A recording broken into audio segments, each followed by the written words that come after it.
Hello সবাইকে। আজকে আমরা জানব ভ্যালু প্রপোজিশন নিয়ে। সো আমরা যারা বিজনেস স্ট্র্যাটেজি ডেভেলপমেন্ট করি তখন আমরা দেখতে পাই স্ট্র্যাটেজিতে একটি পার্ট থাকে, সেটা হলো ভ্যালু প্রপোজিশন। সো ভ্যালু প্রপোজিশনটা কী?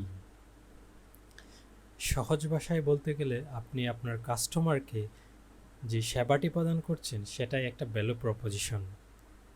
কিন্তু ভ্যালু প্রপোজিশনের কারণেই একটি বিজনেস ফেইলিউর হয়। সো আপনারা যখন ভ্যালু প্রপোজিশন ক্রিয়েট করবেন অবশ্যই সেটা ক্রিয়েটিভ ওয়েতে ক্রিয়েট করবেন। সো আমরা ভ্যালু প্রপোজিশন একটি ছবির মাধ্যমে পুরো বিষয়টা জানার চেষ্টা করব। আমরা ছবিতে দেখতে পাচ্ছি your products service value proposition. So প্রথমে যে বিষয়টা সেটা হলো solution to a specific customers problem. আপনার যখন একটা বিজনেস থাকবে অবশ্যই সেখানে আপনার বিভিন্ন ধরনের কাস্টমার আসবে। লাইক আপনার কাছে 5টা কাস্টমার আছে, সো 5টা কাস্টমারের ডিমান্ড তো ডিফারেন্স। যখন আপনি তাদেরকে ওই 5জনকে স্পেসিফিক একটা প্রবলেমের সলিউশন দিচ্ছেন তখনই কিন্তু একটা ভ্যালু জেনারেট করবে। সেকেন্ড, আমরা দেখতে পাচ্ছি বেনিফিটস দ্যাট কাস্টমার্স এক্সপেক্ট। আমরা নিজেদের উদাহরণ দিয়ে আমরা চিন্তা করি, আমরা যখন কোনো কিছু কিনতে যাই তখন আমরা অবশ্যই সেটার বেনিফিটসকে আগে জানার ট্রাই করি। সো আপনার বেলায় কেন নেই? আপনি যখন একটা বিজনেস করছেন তখন কাস্টমারকে কেন আপনি বেনিফিট দিবেন না?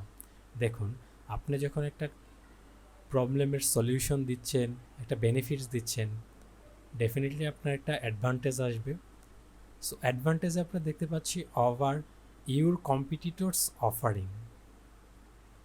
সো ধরেন হচ্ছে আপনার কম্পিটিটর যারা আছে তারা একটা ফ্রিজ হচ্ছে 10% ডিসকাউন্টে সেল করতেছে, কিন্তু যখন আপনি সেটা 15% ডিসকাউন্টে সেল করবেন তখন অবশ্যই আপনার কাছে ওই কাস্টমারগুলো আসবে। সো আমরা যদি একটু ফাইনালাইজ করি, আমরা দেখতে পাচ্ছি যে আপনি একটা প্রবলেমসের সলিউশন দিচ্ছেন, প্লাস তার পাশাপাশি বেনিফিটস দিচ্ছেন এবং কিছু অ্যাডভান্টেজও দিচ্ছেন। সো সব কিছু মিলিয়ে আপনার একটা প্রপার ভ্যালু প্রপোজিশন ক্রিয়েট হয়েছে।